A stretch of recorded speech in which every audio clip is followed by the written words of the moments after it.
وقطع كل مية بدي يسمع وطني وقع عيبيسنه أمري قدوميها كأنه هذا المش من نقول عيبي وصحنا يومنا كل مية أنا ما حاسة ما يدي قتشي الله نحذن بدنا سوتشي قنشيري هكعي ورحل دبانا دو ودنا وتوسية قدوميها قوله دا ما إري كفايدية سكي إير سوغا عندها وحنو مرصدة دبلوماسي اللي بالوحة كل عني ما كان إيه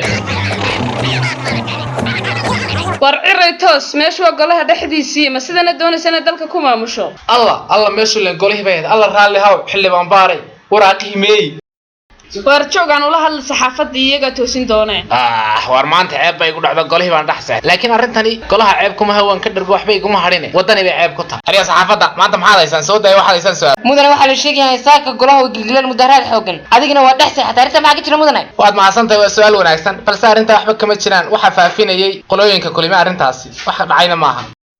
هذا وركي وردك دقوا هذا النسوق على يا شيخي إنه دهر الدحو كان يقلقلين حرمت قلها وكيلة هسا يا شيخ قدوميها قلها وكيلة أي حل جات سلطي كرسي الشر قدومك هسا يا شيخ شركة أو قدوميه وقبض التاجر يا شيخ صاحب بقوتني أيوة سيدنا وشاق تشي عرفت وحبك كم ترى اللي يقف في اللي يقول تمام أنا أقدر على حد يعني بس بقولنا ويقول يقول يا برا بقى تنا مسنين وطني